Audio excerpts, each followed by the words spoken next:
I'd like to welcome all of our guests this morning. My name is Terry Bruner, and I'm going to be your host this morning. And just a couple of housekeeping items that we'll take care of first before we kick this over to Corey. First of all, we are recording this. If you would like a copy of the recording afterwards, we do post that up on our website as well as our YouTube channel. And secondly, we do like questions. So you have two ways to do that. You can do that via our Q&A pane or our Zoom webinar chat pane. You can put it either place and we'll ask those questions along the way. And then once we get to the live Q&A portion, I'll give you a few more instructions, but we'll actually let you ask the questions live to Corey. So Corey, I'm going to kick this over to you. Okay, thank you, Terry. So I'm just gonna skip my background. You can look at my LinkedIn profile and read all that stuff. But let's go to the next slide. So this is June and Gay Pride Month. Just a lot of stuff going on. Some of the quotes that literally are in all of our proposals, and some even on our website. And it's really the mantra behind why Cyvatar exists. If you want happiness for a lifetime, help somebody. And this business model, the business we do here, is really to help the cybersecurity community, help CISOs, help companies, be more secure. And we'll talk through some of those challenges. And again, definitely want to hear your questions at the end. And then another one of my favorite quotes: the sole meaning of life is to serve humanity. And just this week we've signed up for a company called 1%. Basically, it's a 1% pledge that 1% of all of our profits are. We've been doing this, I don't know, since early spring, but we give to the LA Food Bank, and we'll continue giving to more as we continue to grow our company. But that is just a foundation of who we are and what we're about. So I think we have our 1% logo will be added to the website in the next week or so, and all of our collateral. So we've started with that. And then lastly, something I definitely believe in is love. If you look at a lot of the things that are happening out there, the hatred and what is happening in the world, if we would just focus on loving each other, then we have a much better world. Okay, off my soapbox, we'll move to the good stuff, get to the content here. So, I've been doing cybersecurity for the last 25 years, and I've pretty much have seen everything. I started in the mid 90s, 95, and I was able to just evolve with cybersecurity. And I've really gotten to the point, we'll go through these points that I'll talk to in these slides, but I think we broke cybersecurity. I don't think we meant to, but we did. So I want to talk through why that, and there's a lot of evidence around it. And what is Cyvatar? What do we do? Why do we exist, and why are we here to change what's going on? So that's the agenda.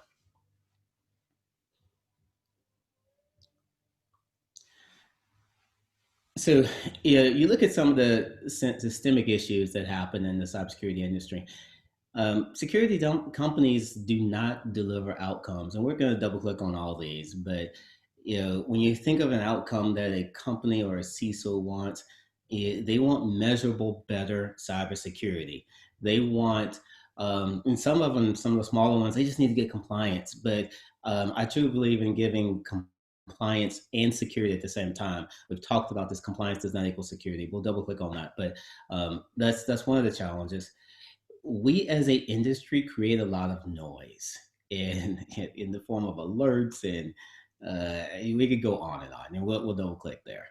And then companies continue to get hacked, and we have no security staff to fix it. And you Google cybersecurity staff shortages, we'll go through that too, but a ton of issues there. And I want to talk about why we have some of those challenges. And then we do have a culture challenge within cybersecurity. I've been going to Black Hat, and I'll go virtually this year, but for the last 20 years, and it's about hacking in and getting and compromising systems. It's not about fixing, and we do need to change that culture. I think obviously you need both, but we need to change that. And it's just too many barriers to being secure. I've really broken down, and we have a fantastic slide that walks through all the different barriers and the timeline to getting a decent level of security. And especially if you're, a smaller company, there's just too many challenges to get there. And Cyvatar's focused on us cutting that down to a shorter timeline. Next slide. So I think probably everybody in the cybersecurity industry has probably seen, this, and this isn't all the companies, but I was at RSA this past year, and I heard the number. It was over 4,000 cybersecurity companies there, and some even dropped out because of the COVID thing. Obviously, a little bit more, but to imagine that we have 4,000 cybersecurity companies. I think about it when I first started in the early mid '90s. It weren't nearly this many. It weren't, it was very, very few. And I was blessed to be at the company, Foundstone's one of the pioneers in cybersecurity. But we see how we've grown up, and using kind of a black hat Vegas analogy. But I feel like we've grown up, and I think we've all been through this, especially folks on the West Coast. You turn 21, and you go to Vegas for the weekend, and spend up a lot of money, and you don't really have regard for the long term effects of how it may affect you. And you think about some of the cybersecurity trends that we have great products that alert and detect. I'll quote, my friend Malcolm, which one of my favorite quotes ever is, we make money off of the insecurity of security. So, after an incident happens, then we have all these things to detect it. I just feel like we've done so many things, wrong in kind of a reactive stance. There's a lot more that we could do better. So we'll again go deeper into this. Next one.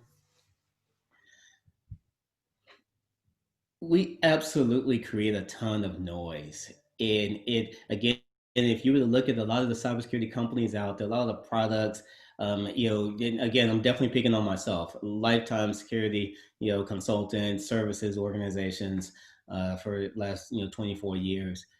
My goal was to figure out where companies are vulnerable. How could we get in? How could other people get in? Send a long list of vulnerabilities.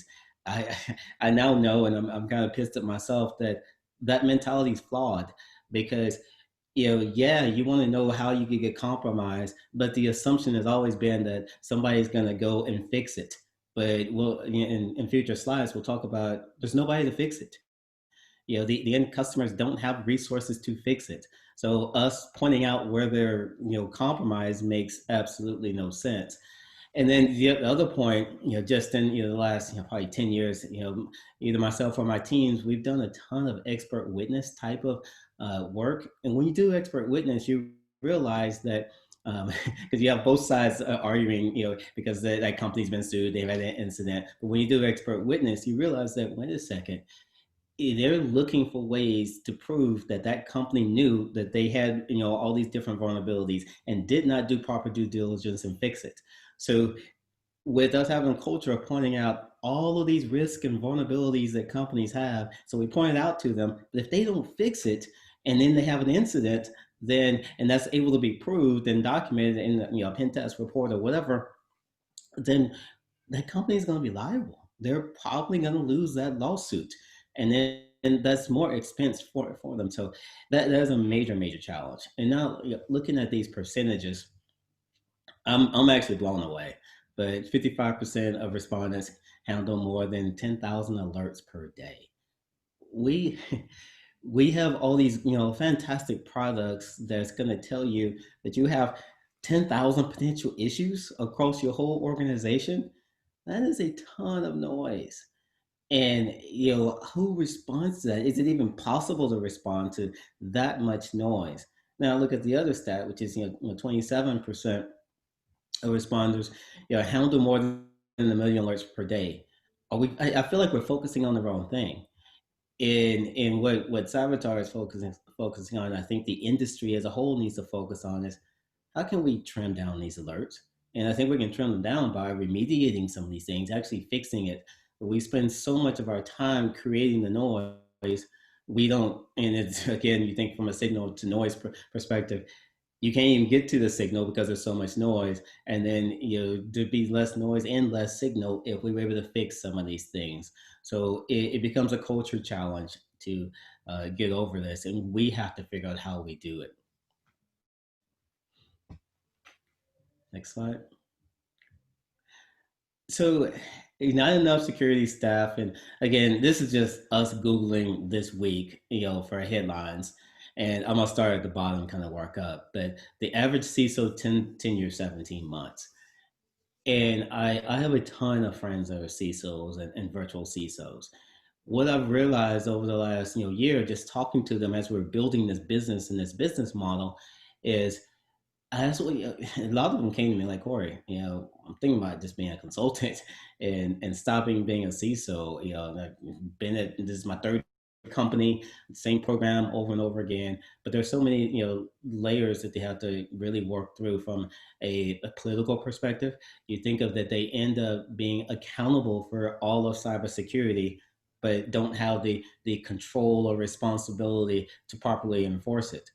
Then you also have some CISOs are the big stick CISOs saying you must do this, and I think that's been proven that doesn't work. But then you have others that, which I think is the correct approach, is to empower everybody to be secure. The problem with that is across the whole organization, everybody needs to adopt a culture of security. And so you're coming into this organization saying, I'm going to redo the whole culture and everybody's going to be accountable to security. And again, that is a huge challenge. So it's a very, very difficult, job. Again, a CISO friend of mine, he even mentioned that it's one of the most stressful jobs out there. And I think it's a great article. I have to dig it up, but it's a great article. Even the details, the stress of being a CISO. And I think this speaks to we've kind of screwed up the whole cybersecurity industry. And I think we will mature, we'll fix it, we'll get there. Cybertar wants to be about that future change. The other side of it is, as a CISO, you can't find qualified cybersecurity staff to come in and help you. So I know some very, very well qualified CISOs that they've gone into these organizations and it's just been them. They didn't even have a staff. So, but then they have all the compliance regulations. They have third party assessors saying, hey, if you want to partner with us, you got to secure yourself and prove that you're secure and fill out all these questionnaires and do all these stuff. But they don't have staff to do it. So it's like a no-win situation. And the last point I think we need to look at as an industry, and I've been connected with some really good organizations that are focused on helping get more cybersecurity folks trained up so they can actually come in and do these jobs.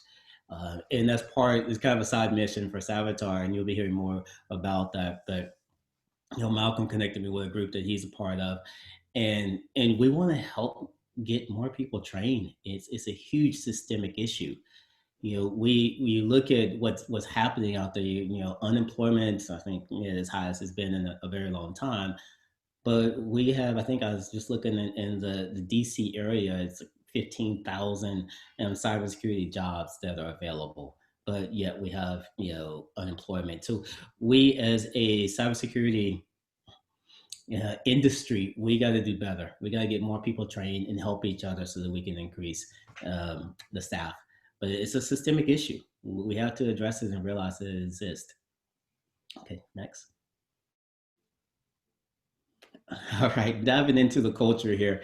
I mentioned earlier, last 20 years going to Black Hat, DevCon, and you look at what Hollywood has done with war games. I remember watching that as a kid, and I used to be a war dialing kind of expert back in the day. It was one of my expertise when I joined the Foundstone team. Now I was a war dialing guy. But you look at the way Hollywood portrays hacking. It is super, super cool. And don't get me wrong, I enjoy it. I used to, not that I was the best hacker ever, but I used to enjoy, when I would get, domain administrator and, I do use the easy stuff, Metasploit, and there's a lot of easy, blank passwords. You can easily find stuff like that and exploit systems. But it's a thrill. It really is a thrill to pop some boxes and how quickly you can get there and get systems compromised. But at the end of the day, if we show these companies that how they could be compromised, and they have almost zero resources to fix it. And I literally have some customers here at Sabotage. They've come to us and said, Corey, we got like 25,000 high and critical vulnerabilities.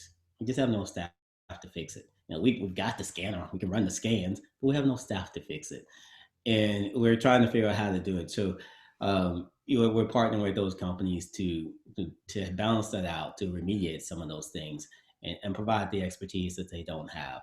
But I truly think it is a culture issue within cybersecurity. It's super cool to create more noise, identify more risk, but it's not super cool to remediate it, to fix it.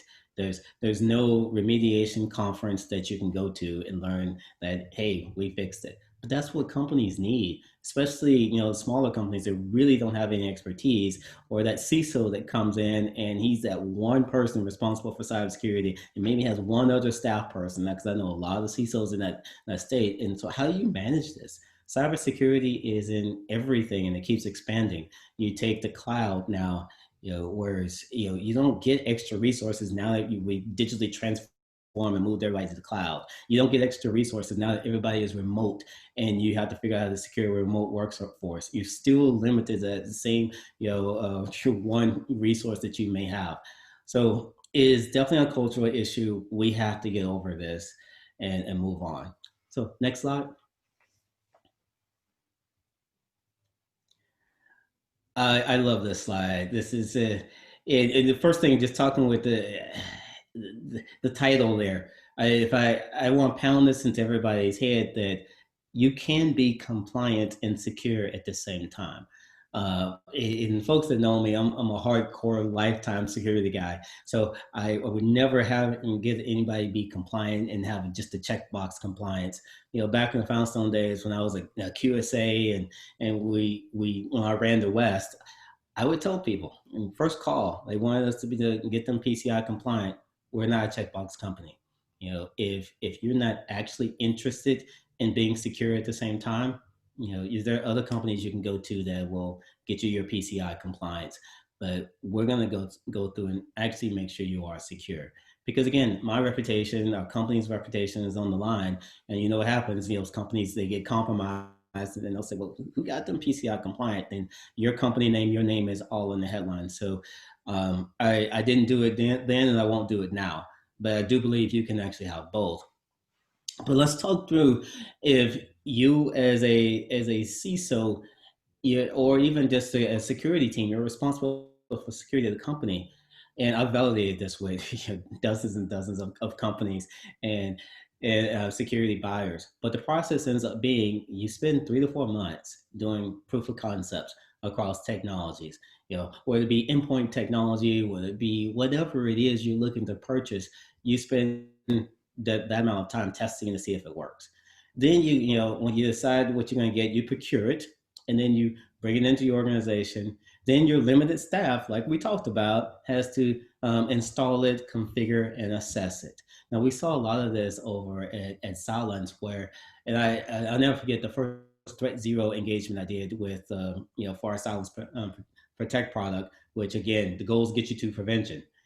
And I started talking about pups and some of the challenges with, potentially unwanted programs. And this person on the other end, which was actually a pretty well known CISO, and their team is like, Corey, what's a pup? And nothing wrong with asking the question. I'm glad they asked, but it reset me to realize is that we have to educate along the way. So once we realized that most companies don't know what a pup is, I already knew they never used an AI based solution, don't know how to use that to get to an outcome of prevention. We have to do it for them and maintain it. So I built the business around getting customers to outcomes and maintaining it, and giving that executive level reports that they could use. So the install, configure, and assess, and I think we've all seen it where you buy cybersecurity products and the sales rep and the SE, it sounds amazing. But the outcome you actually get out of it is somewhere short of that.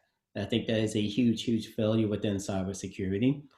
We have to make sure that the technologies that we have, because there's some really great technologies out there, are actually installed, configured, and you use it to assess where you're at and then remediate those risks that you actually see using that technology and get to a secured state.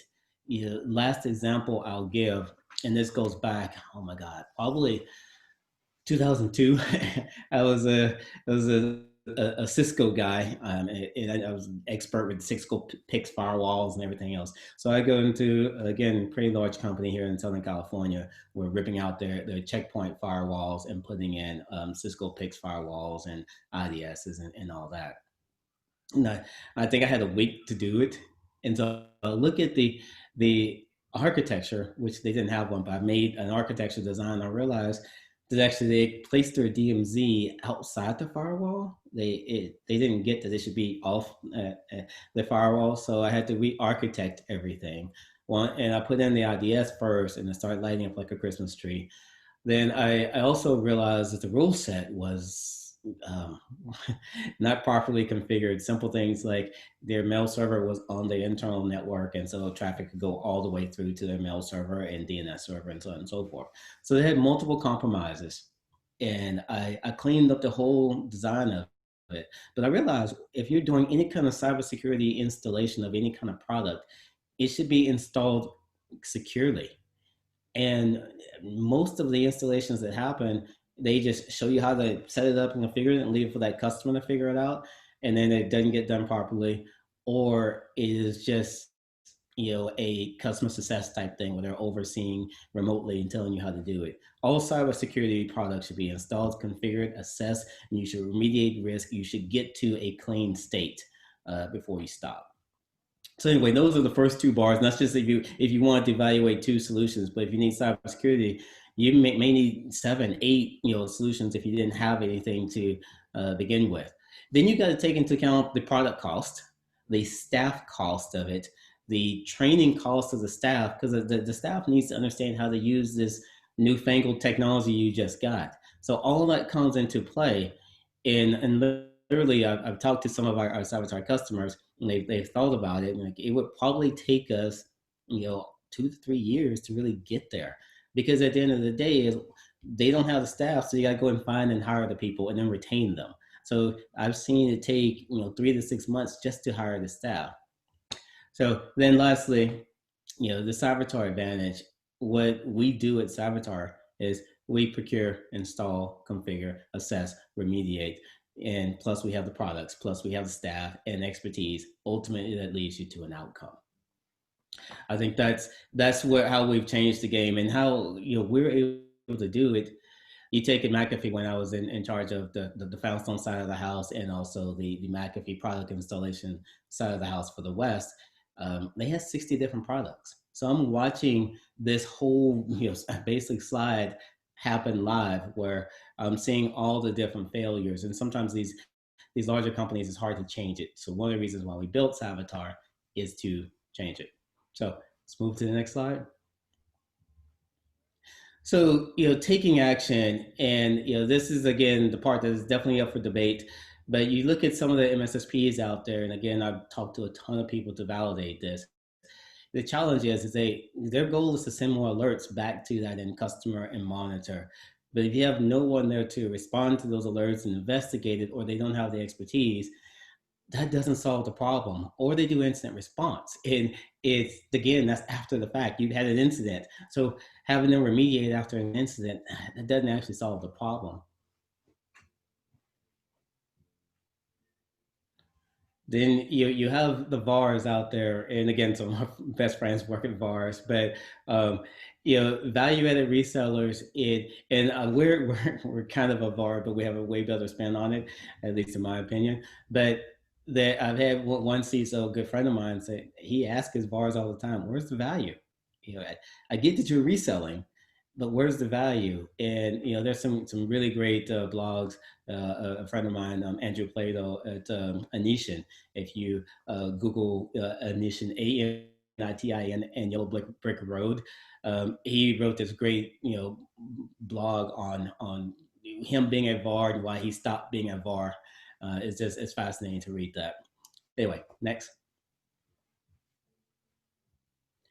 Products and services. I'll focus on services. And I admit my failure. Doing a one-time gap analysis or a one-time assessment or pen test, Security is a continuous process, and it just goes back to, I don't know, the early 2000s when Bruce Snyder said, security is a process, not a product, or I should say service as well. It can't be a one and done. You can't say, hey, I sold you this amazing product and now you're going to be secure and then walk away. I think that is a huge failure in cybersecurity on the product side and the services side. It's not a one and done type of scenario. You actually have to go make sure it's fully operationalized, this team is trained up. It is a team effort. It is a continuous process, and I think we failed there. Next. So IT security recruiters, and again, I know a ton of recruiters. They do a fantastic job, but the bigger question is, who are they going to recruit? The talent isn't there. So we literally end up, stealing from one company to another and moving them back and forth. And the younger generation, isn't getting properly trained. And I look back and I, I've done some things and I need to do a lot more in the future to make sure that we were able to help solve this problem. I'll go back to even 2007 with Cal State Pomona with their CCDC competitions. Either I've been there or somebody on my team's been there participating every single year for the last, I don't know, was that 13, 14 years. But there's so much more that I need to do and we need to do as an industry to solve this. But in the meantime, Cyvatar can help fill that gap for a lot of these companies. So what we're really have launched here at Cybertar is cybersecurity as a service.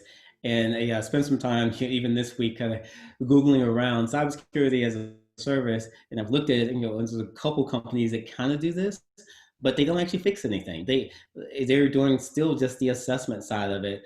And I know it's scary to remediate, it's scary to patch, but I mean, somebody has to do it. Somebody has to take control and do these things.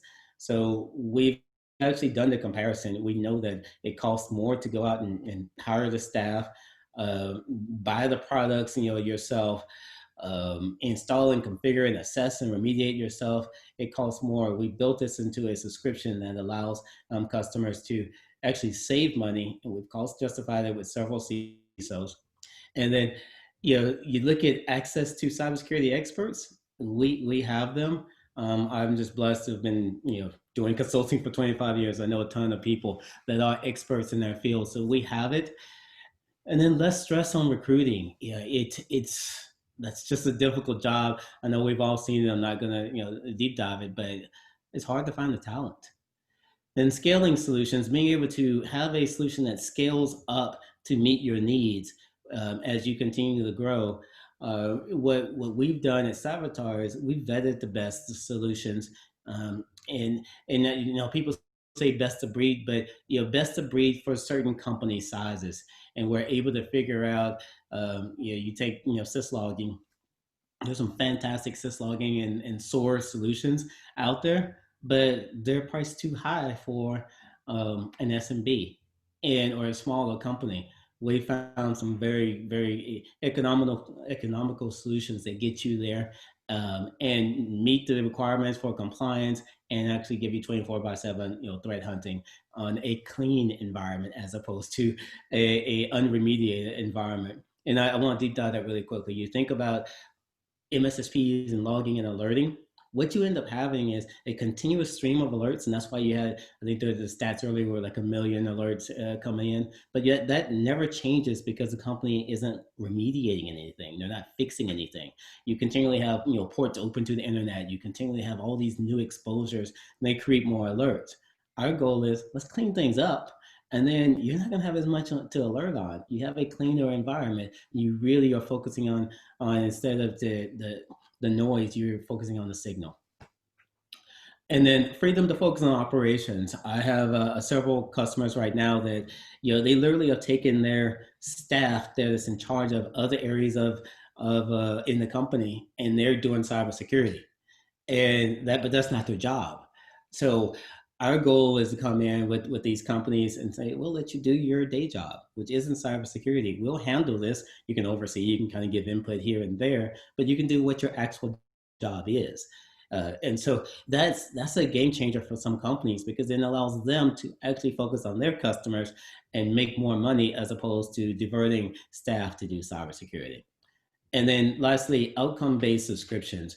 I truly believe, if you buy a technology, you should know what the outcome is from that. Is it going to be compliant? Can you say I spent, $100,000 on this technology, and I can see we started out here. As a result, we've been able to remediate all of our vulnerabilities, and now we're way better. And you can measure that. So everything that we do at Cyvatar, we are measuring. So executives outside of cybersecurity, they'll be able to look and see we spent this money and we know that we've gotten better. Here are clear metrics across a clear dashboard within a subscription. So next slide. So what is Cyvatar? A few things. I love the fact that we're doing this in 2020. There's so many things that I can do now as a company that I could not do, say, in even 2012 when I started building up the consulting organization over at Silence.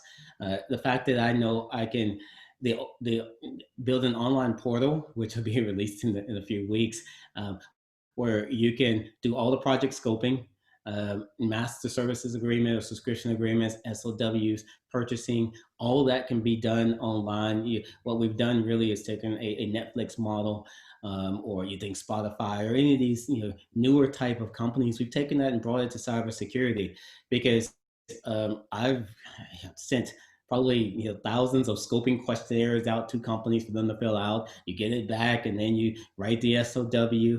So every one of these processes is in my head. And well, now with tools like Zuora, with DocuSign, Agreement Cloud, and Salesforce on the back end, and APIs, we automate this whole process of purchasing it.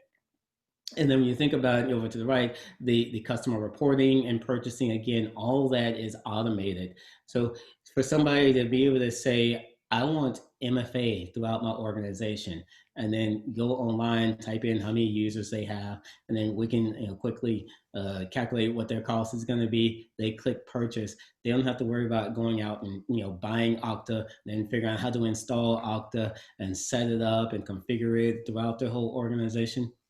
We do all of that.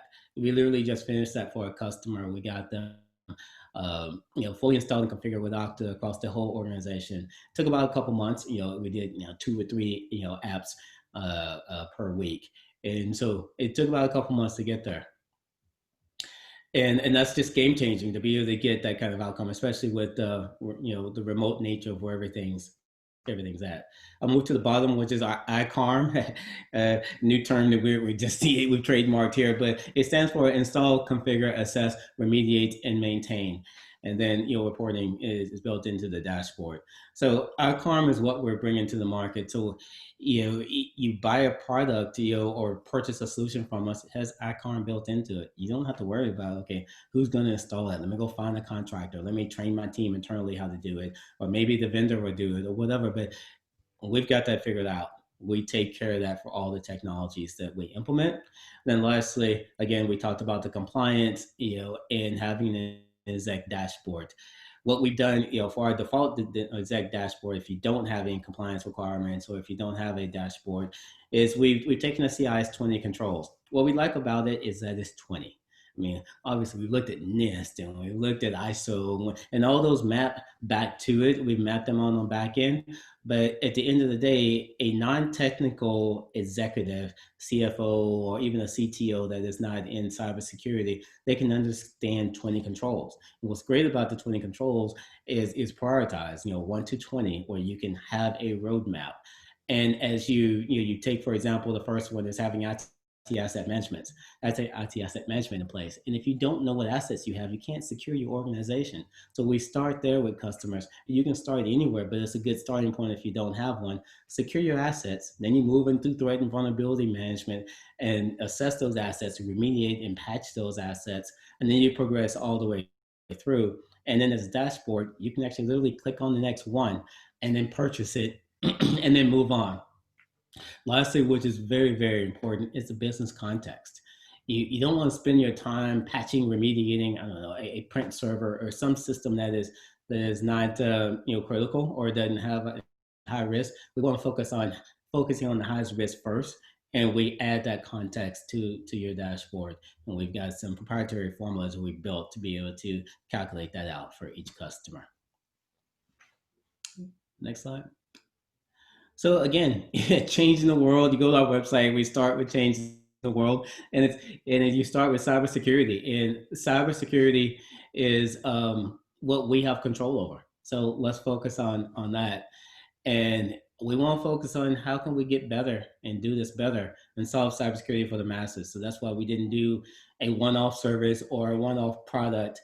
We focus on let's solve the whole damn thing. That's the approach we're taking. So I think that is it, Terry. Let's I Yep, want to dive into some we're gonna questions. switch over to Q&A, and I know Bruce has a question. So Bruce, let me get you unmuted here, and you can actually ask your question.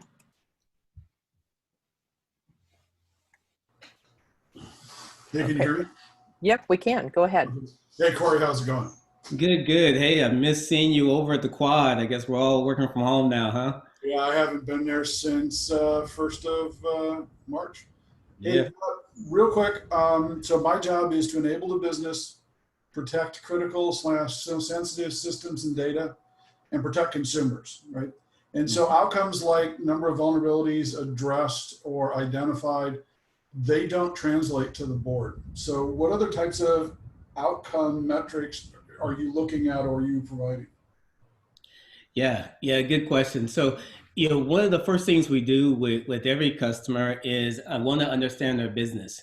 And when we, like you just described, protect critical and sensitive data, we will angle our outcomes to show that we are protecting that.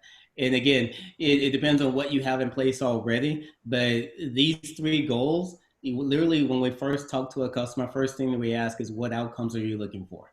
And that is how we decide what solutions make sense for you. We again decided together, but we never wanted to be where we're coming in and saying, well, hey, Bruce, you got to buy this, you got to buy, threat and vulnerability management. If you have those areas covered, then what may work for you is leveraging our dashboarding capabilities and the business context that we'll use for your existing data, and then demonstrating what those outcomes are. So that's how we would approach it. But everything ends up being custom based upon what you need for your business. All right, cool. Okay, anybody else have questions? I don't see anything sitting out there. I see a few folks like Dale and EP. Any questions on your side?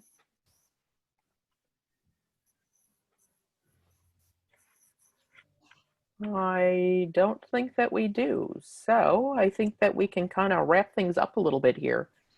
Just a couple of things. Oh, actually, I do have one here. Let me open it up to Mike Meltz here, and he's got one. And Mike, if you give me just a second to get you unmuted, you should be able to talk. Go ahead. Hi, can you guys hear me? We can. Okay. Hello, hey, Corey, I worked with you back at Silence a couple years back. How you doing? Good. How are you? Very good. Quick question for you guys. I work for an MSP today. We do lots of cybersecurity assessments. We help SMB businesses, with a lot of projects, and then we connect them with key partners. So we do manage that whole sort of life cycle, not just do a quick assessment and leave. So we're always looking for companies to partner with. Is that something you're looking forward to doing in the future? Are you direct sale, or are you going to work with MSPs? Both. We're direct sales and MSPs. Our goal is to slot in and figure out where we can help everyone. And I'd love to set a follow up with you and figure out where there's not overlap, where our team can help your team, and we can literally help each other. The bigger goal here is if our mutual customers are more secure and measurably more secure, then that we've got a good outcome for them. So let's follow up. Yeah, sounds great. Talk to you soon then. Okay. All right. Thank you. Okay, while we wait for any additional questions coming in, just a heads up for you folks that our next webinar will be held July 19th. We'll actually take a deeper dive into what the Genesis platform looks like, as well as take a look at our subscription suite. So take a look at that. You can get details from that from either LinkedIn or our website. And also we have a couple of different ways to get in touch with us. You can reach out directly to Corey, or you can come in through our corporate numbers. You can also follow us on Twitter or LinkedIn. We post up all our information there in our website. So I want to thank everybody today, and I'm going to pass it back to Corey for any wrap up. Okay. I think that's it. Again, as much feedback as you guys want to provide. I mean, ask hard questions, shoot it over to me either directly or hit me up on LinkedIn or whatever. Our goal is literally to listen to, CISOs or the cybersecurity community and build a company, for CISOs by CISOs. And as opposed to building a product and saying, hey, you're going to be forced to buy this and hopefully it works out, or building a service and like, hey, we're going to do these assessments or gap analysis or whatever. The goal is actually creating something that's going to help it and help your cybersecurity program get better. So keep the feedback coming. We'll keep, addressing it as we continue to build this company and grow. I just saw, hey, Paresh. We have one more question. Why don't we let Paresh? You should be able to talk. Absolutely. Corey, can you hear me? Yep, sure can. How you doing, Perfect. man? Perfect. Doing well. Doing well. Listen, great presentation, and glad I was able to join it. So I do have a quick question for you. So I think you introduced an interesting situation, and I've seen it many times as a CISO, where technology enablement is only done at 50-60% at best. So companies truly never get the full ROI of any kind of technology implementation.